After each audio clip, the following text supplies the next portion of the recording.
Roadkill, the wreck runner hits the road. Hey, Fryburger, I need a ride.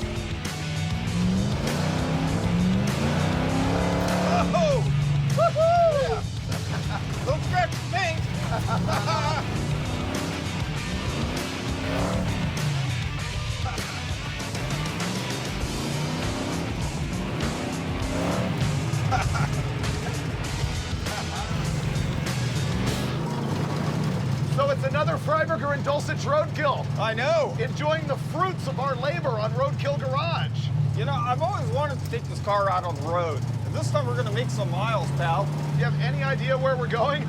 Not 100% sure.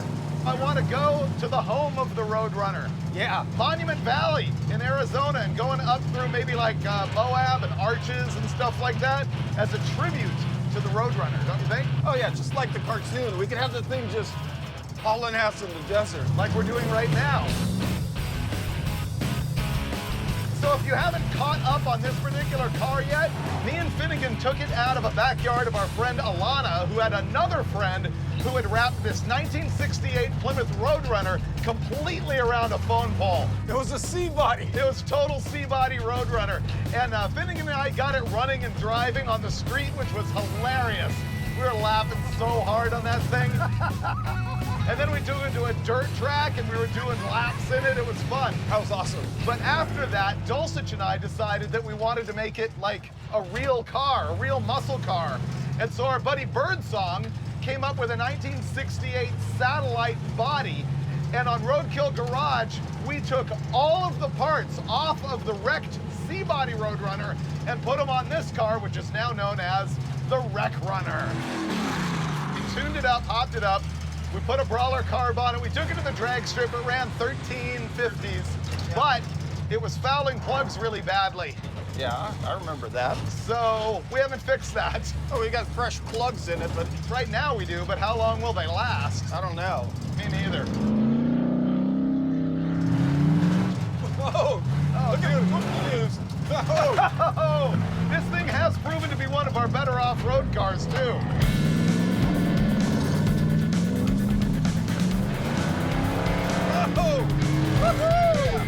This thing basically is a 68 Roadrunner. 383, 335 horsepower, 833 Hemi 4-speed, 8 3/4 rear end, 355 gears. This thing is fun. Yeah. All right, Dulcich, ready to hit the highway? Yeah, let's go, man.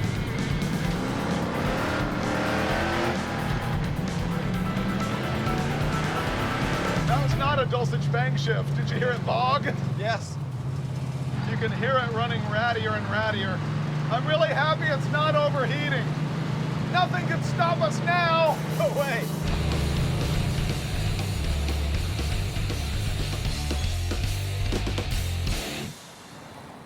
Cue the sad trombone music, Dulcich. Wah, wah, wah, wah. Alternator failed, or something's going wrong anyway with the charging system. It was cruising along just fine at like 13.5 volts, and now it's down to like 11.5, so. You know what I'm hoping for, though? Yeah, that it's the regulator and not the alternator, right? Because the regulator? Is point style mechanical, and you can clean them sometimes and make them work.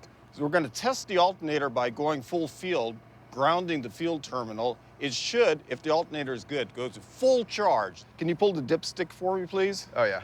Here you go. Watch this. Oh, you didn't wipe the oil off on your shirt for me. I didn't. Let me get you a rag. You want to wipe it off with this pair of pants right here? Sure.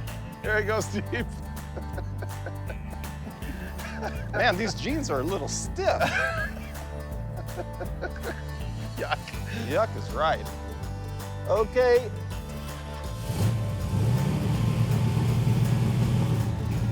That didn't work. No, the alternator's DOA, so we're out of luck. We need an alternator. So, good times. And we also found out that this thing burns a full quart of oil every 100 miles. So, Yeah, other than that, it's going great. all right, we're gonna hit the highway and drive it till the battery dies.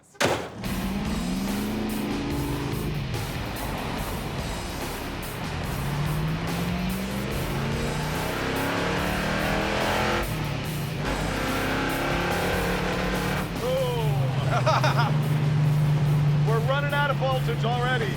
Yep. Did you hear it miss? Yes, low voltage on the ignition system. Yeah. With a higher load at high RPM, it fell apart worse, yeah. The temperature came right down even though the fan's not on. I know. That alternator is going to be super hot to change. All right, we need to find a parts store.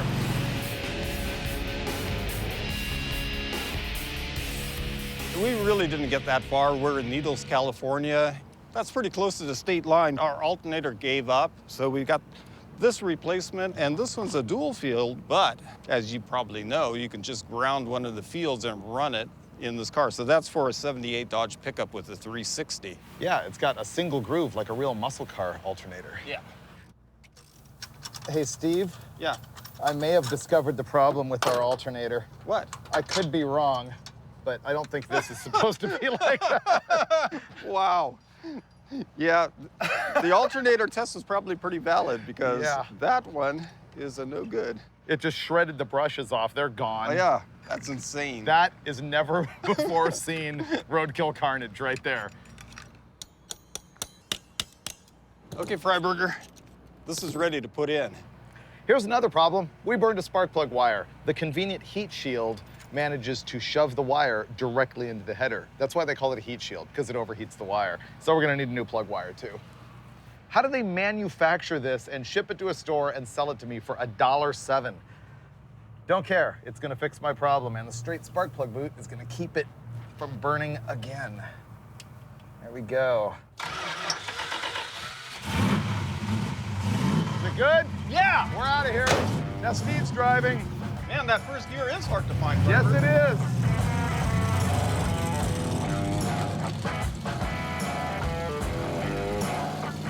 Hey, it's running a lot better, look.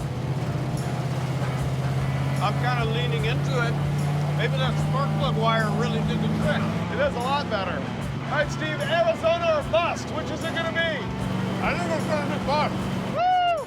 You want to cool down? Yeah. I'm glad the alternator's charging. Yep. Doesn't it feel great to be an American, Freiberger? This is freedom. Semi-truck drivers are digging our car. Fans are digging it. Chicks are digging it. And you look good, I might say. Oh, thanks, bro. Yeah, no problem.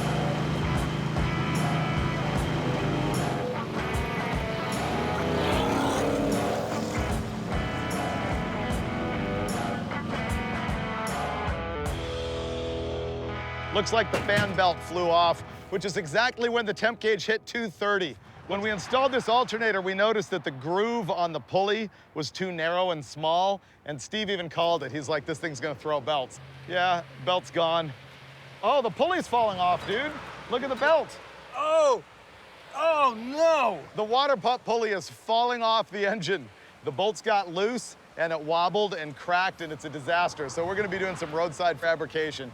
First time breakage, right here at the Arizona line. Brought to you by Roadkill. I just removed 2 bolts. There we go. And boom, see that? That's what just happened.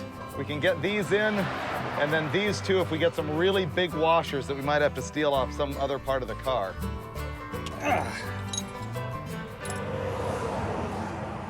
Here's our problem. This part broke out of this pulley right here. What was amazing is that there was a Roadkill fan who stopped. He was a truck driver. He came up with this stuff for washers, which is better than what we had, so that I can then put it back together and put this washer in here to sort of bridge the gap and try and clamp that down, and hopefully it'll survive.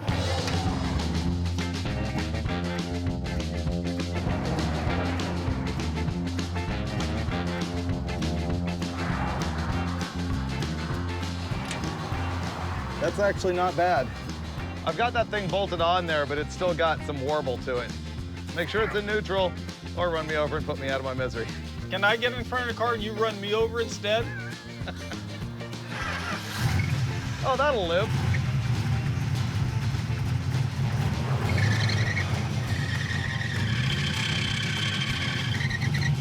Pretend you hear nothing. All right, let's go.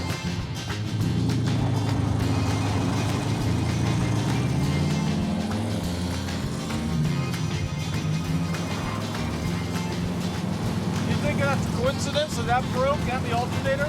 I think the alternator broke something inside, and I think the shock of that broke the pulley. That was a pretty good fix, Freiberger. Thanks. I couldn't have done it without our trucker buddy. I know. I got really overheated at the side of the road. It's 30 degrees cooler in Flagstaff. Let's hope we make it. Come on, Roadrunner. Take us to Flagstaff. Thanks. Woo! Next stop, Flagstaff! Woohoo!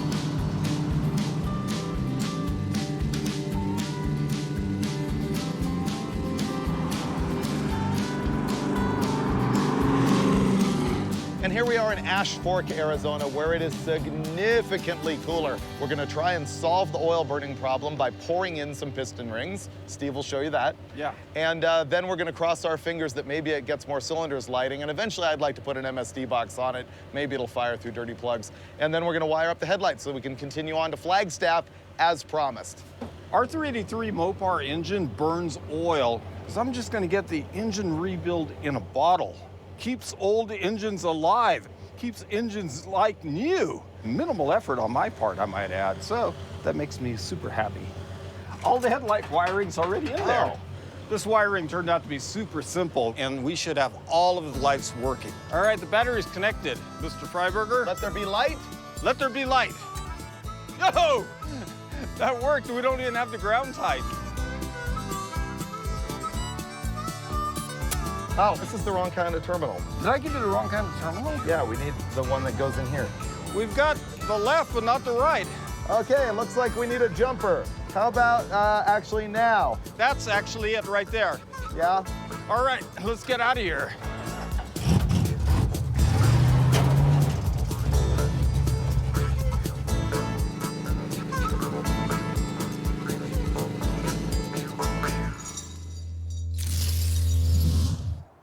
Good morning from the Gala resort town of Flagstaff, Arizona, where they have no idea how to do a front end alignment. For the alignment guys out there, the term wheel alignment has three components: caster, camber, and toe. It's not just setting the toe. That's one problem we have not revealed to you about this car, is that it is a two-hander on the highway because it wants to dart. But the other thing that went wrong is that now the engine will almost not run at all. Next up, spark plugs. Nowhere near as bad as I thought that it would. That's actually dry, not oily. Let's see what the others look like. That's ugly. Look how it's clean around the edges, and then it's all baked on oil on the porcelain and stuff. That means it's misfiring and the raw fuel is washing it off. What I want to do is just throw new plugs in it. I would love to find an MSD ignition to put on it, because the other thing that could be happening is if our ignition box is bad, then maybe it's causing some sort of misfire timing problem. I'm gonna put new plugs in now. What I'm gonna do now is set the idle mixture on the carburetor, get a little bit more idle speed. I'm gonna try riching it up a little bit more at all four corners. By opening it up, I'm gonna see if the idle picks up and smooths out. What's the idle RPM there, David? 900. So I've set the idle speed at 900 RPM, which for a stick shift car is fine, especially with a little bit of cam and headers and all that.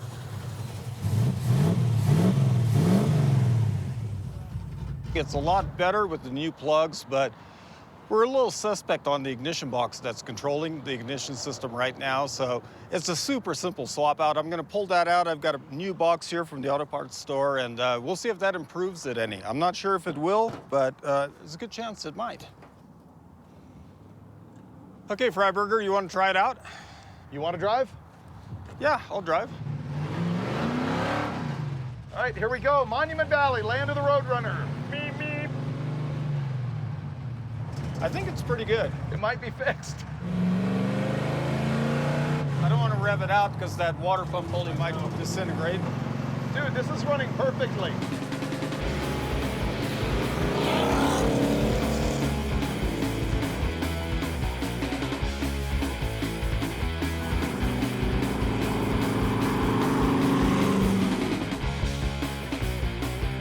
Man, this is gonna be a great day. We're in Kayenta, Arizona, and we got some wrenching to do. What we're gonna do this morning is a front end alignment because this thing is virtually hazardous to drive. I can fix that. Oh, you know what? While you're fixing that, I'm gonna hook up our Roadrunner horn. Oh, so I aligned the front suspension and you put a wire to the horn? Okay, sounds good. Sounds good to me. To clarify caster and camber, which is what he's gonna adjust here. Caster is, if you're looking at the side of the car, like this is the wheel on the side of the car, it's the tilt fore and aft of the spindle. And the more aft it is, the more stable it is in a straight line. Camber, if you're looking at the front of the car like this, is the tilt of the top of the tire in and out. And our problem is that we've actually got the camber like this, which is why the inside of the tires are scrubbing the ground and balding themselves. Right now it's got some negative to it. Thing's gonna handle like an Indy car when we're done. What we're doing here is I lowered the car because we're gonna check the camber. We've done kind of a rough alignment setting, but I've got to fine tune. What we have to do is roll it forward and back, and that'll settle the suspension. I'll take a measurement. Within a couple of tries of trial and error, we'll have it right on the money.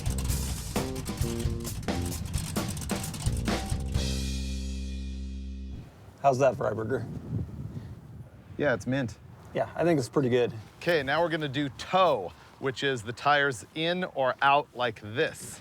We want about, 1/8 Freiberger. you like an 1/8? Well, with the worn out suspension. 62 7/16. Now we're gonna do the same at the back of the tire. 62 1/4, and it was 62 7/16. Right. So that's 3/16 towed out. Correct. We had it out 3/16 of an inch. We want it in 1/8 of an inch. And so what Steve's doing is loosening up the tie rod end, and you know that adjuster that you can turn? He's using it to lengthen this side to tip the wheels in, and hopefully straighten the steering wheel while we're there.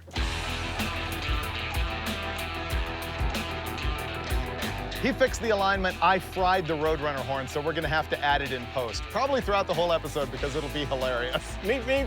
Meep, meep. So we're gonna test drive the alignment with confidence on our way to Monument Valley. Let's go. Boom! We don't even need a horn. We can just do our own meep, meeps. Meep, meep. Here we go. Fingers crossed.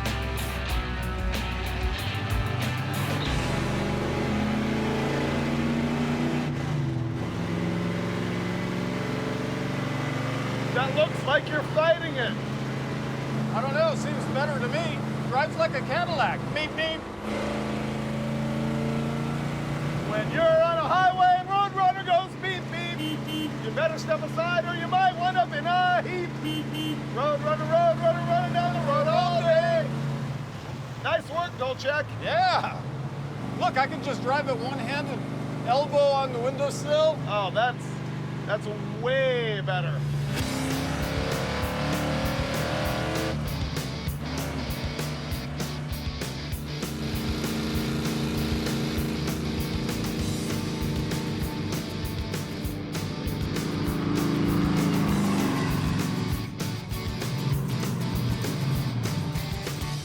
Everything I'd hoped for and more. The Roadrunner is great, or the Wreck Runner is not such a wreck anymore, Freiberger. And we made it to Monument Valley here in Utah, Oh, yeah. the home of the Roadrunner. That's right. I just want to enjoy the scenery. Yeah, it's beautiful out here, man. It's cool. Time for a Freiberger history lesson and what makes this so special. So when I was a little kid, by far my favorite cartoon was Warner Brothers, Roadrunner, and Coyote. And of course, it was set in the southwestern desert, but specifically with the background that you see here in Monument Valley in Arizona and Utah, right on the border. Roadrunner came out in 1949, and it was created by a guy named Michael Maltese, but really crafted and shaped and made fantastic by the legendary director Chuck Jones. And the very first Roadrunner cartoon in 1949 was called Fast and Furious. Yes, very much like the car movie series of today. In 1968, Plymouth came to Warner Brothers and they said, here's the deal. We're making a car named Roadrunner whether you like it or not. So if you want your little cartoon bird on the side and the fame that comes with that, let's strike a deal. And they did. So this has been a great trip, and it all ties together with our 1968 Wreck Runner right here in Monument Valley. You ready to behold more of the glory? Let's go, man. Hit the road.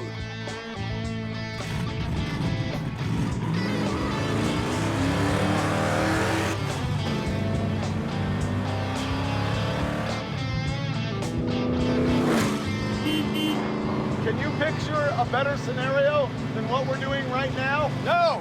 Me neither. Yeah, this car makes it great.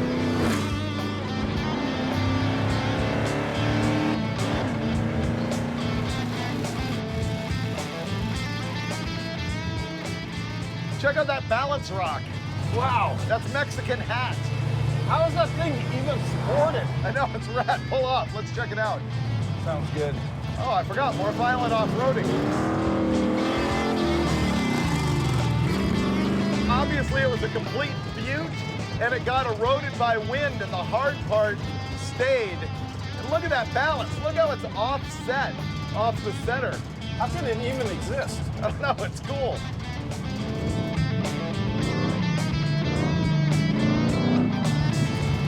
Really wouldn't want to fall off that edge, though. No, you really don't. It's a long way to Albuquerque down that way.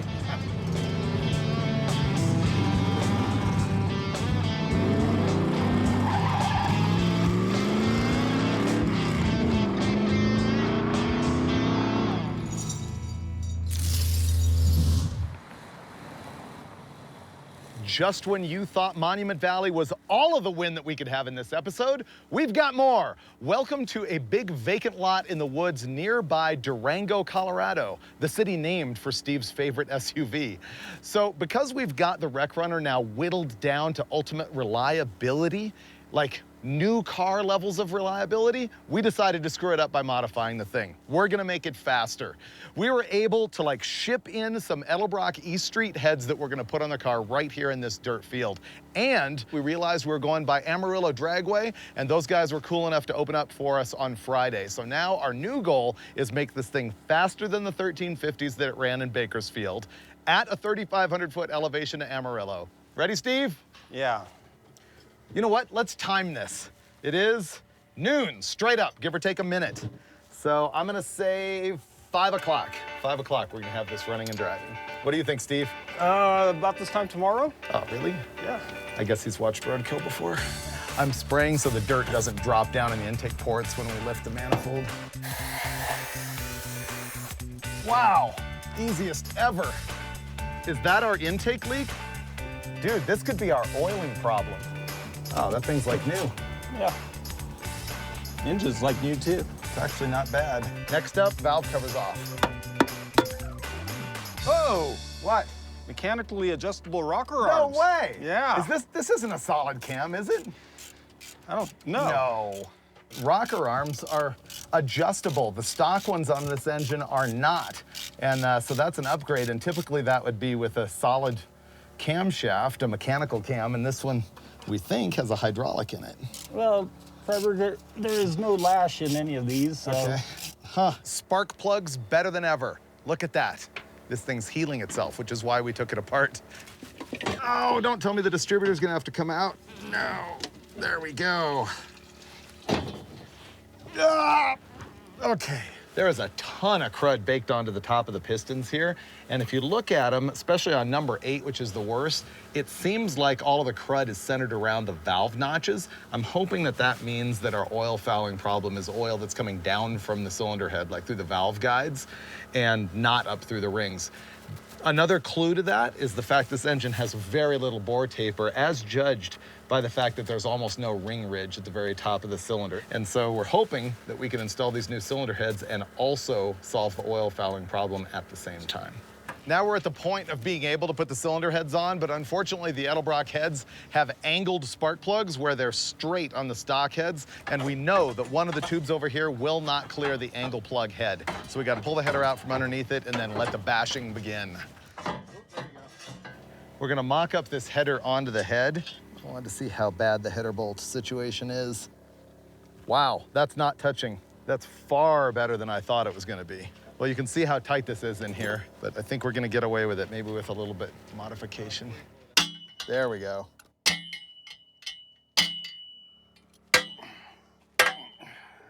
Wilderness bashing success. The header and the socket fits now, so we have to slip the header back up into the car, and then we're ready to put the cylinder heads on.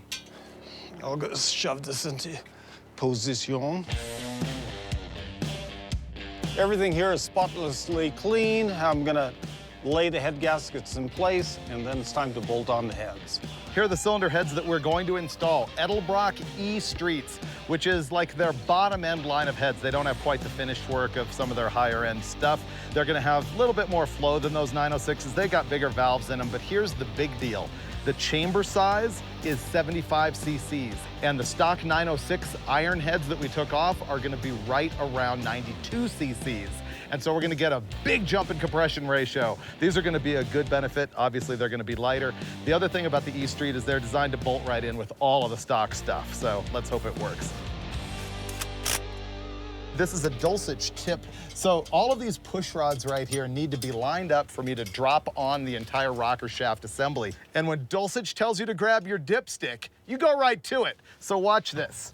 I am going to slide it on top of the rocker stand little pedestals here, and I am going to install each individual push rod on top of it. So what happens is the dipstick will corral all of your push rods. This feels like progress. Nice. When the valve covers go on, you know you're near done. Really close. 7:45.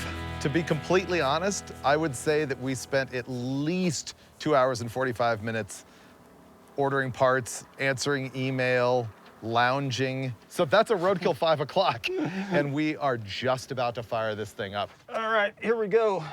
Ignition on, and Boom.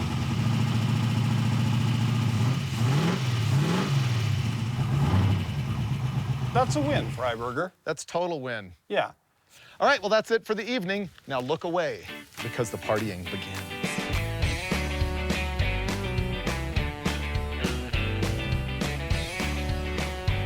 All right, Steve.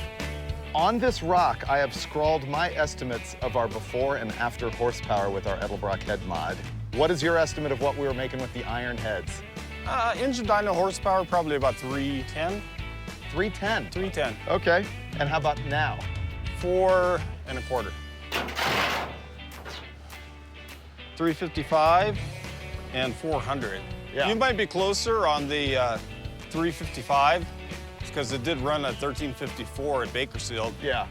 400, well, Think it's a little better? 4 1/4 all Well, day let's long. find out. Here we go.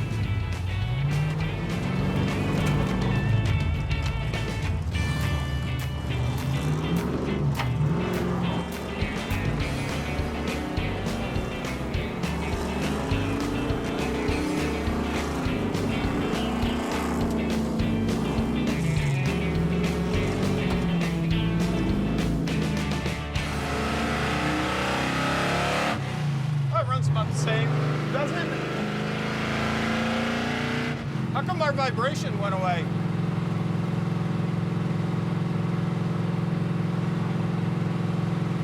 It would vibrate.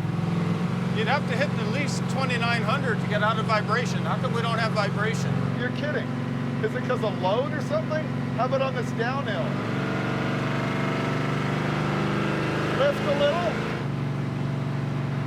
How's that possible? I don't get that. We had a bad vibration between 2,500 and 3,000. We thought it was the drive shaft, but... All Our new cylinder has fixed it. That's impossible, That's Freiberger. impossible. Man, this thing runs mint. Yeah. It's never run better on this trip. It has not. We have crested 1,000 miles in the Wreck Runner. No way. Yes, we have. We're currently in New Mexico, and the state bird of New Mexico is The Roadrunner. boom. Yes, it is. Yes, it is.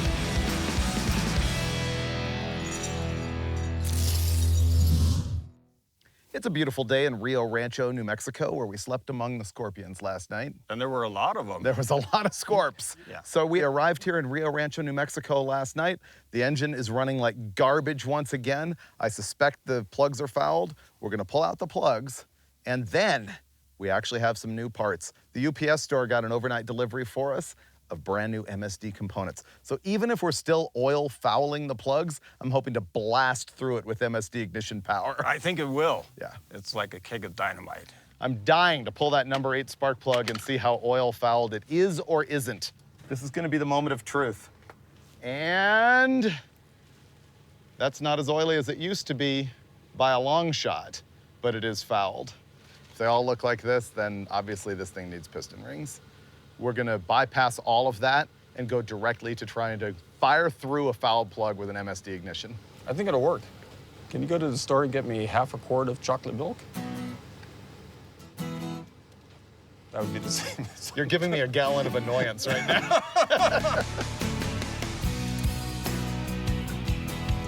And distributor out.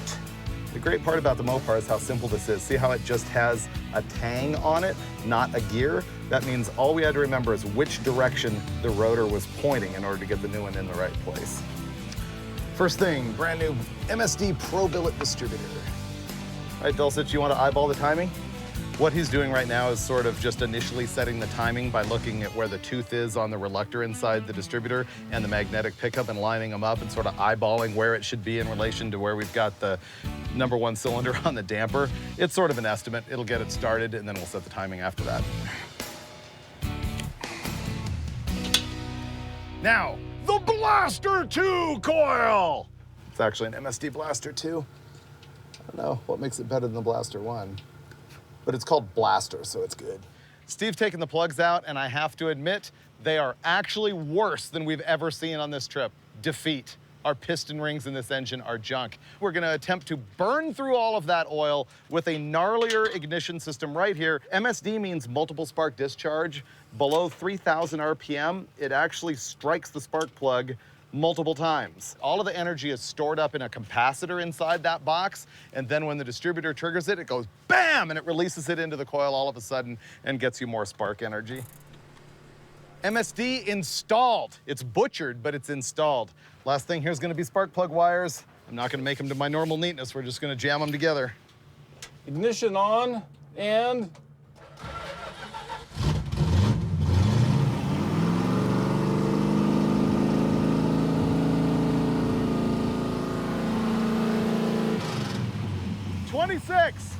Needs advancing. oh, This distributor rotates counterclockwise.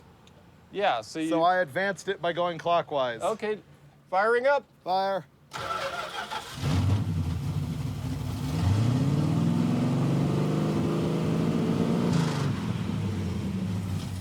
That's good.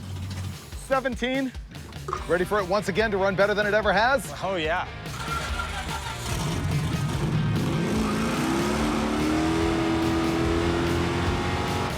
It's faster. It falls over right after 5,500 RPM. It does? Yeah.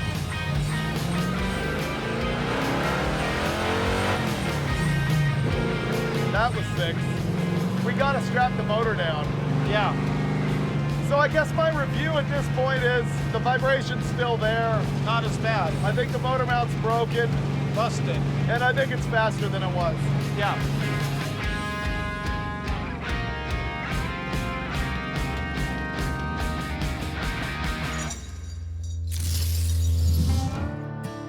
We made it all the way to Amarillo Dragway in Amarillo, Texas. This is the scene of the 1971 to 1973 NHRA finals. But more importantly, what? It's the episode where Finnegan and I drove that worthless 76 Dart here and blew it up on nitrous.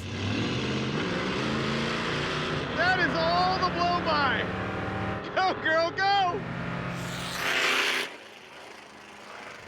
That's not good. That was terrible. That was the 100th episode. All of the head gaskets were blown out of it. I was super sorry for that 318. Don't do the same thing to the 383 today. Oh, no, that's impossible. I can assure you I'm going to leave it in one piece. Okay. Yeah. How about the transmission? Because that's my big concern. Well, if I blow that up, it'll make you super happy. Then we'll get a new You hate one. the transmission. This thing has got wasted synchros. I cannot power shift the thing into second, so I'm counting on the power of the Dulcich to just BAM! I'm going to prove that with that 833 Chrysler transmission. Yeah? Running down the track, power shifting second gear. In order for you to do that, I think I have to actually attach the engine to the car. Oh, so motor let's mount do the bolt? motor mount bolt, and then we need 8 cylinders, so we'll do spark plugs, and finally we'll slam slicks on it. Okay, get it running. And we did get it running. First, installing a bolt that had fallen out of the driver's side motor mount completely. Now that the engine's actually bolted in, spark plugs. And then we discovered that the spark plugs were as bad as ever, if not worse. There was actual debris on Exactly, there's metal on it. Yeah. And finally, we ignored that, slapped on some slicks, and hit the track. At this point, our low expectations were met in Roadkill style. Because the car was not only just slow, but it also broke. First, the shifter and the synchronizers in the transmission gave us the same trouble that they had all along. There would be no bang shifting on this day. And then, the clutch linkage fell apart. He missed second. Lost the clutch linkage. Dulcich fixed that, and the car did finally run in the high 14s in the terrible weather, but then the clutch failed altogether. Oh, that was the clutch going away. That was the clutch. Yeah, and it's puking on the track now. But you know what? Our spirit was not broken. We had survived 1,300 plus miles in the Wreck Runner, a car assembled out of 2 complete piles of Mopar garbage, and we had a great time doing it. Kicking it off with just amazing action in the desert, doing some burnouts along the way, seeing the awesome, awesome scenery in Monument Valley, and finally making it within 6 hours of our true final destination, which was going to be another drag strip in Texas, where we're meeting up with Mike Finnegan for another drag racing shootout with a different car. And you will see that in an upcoming episode of Roadkill.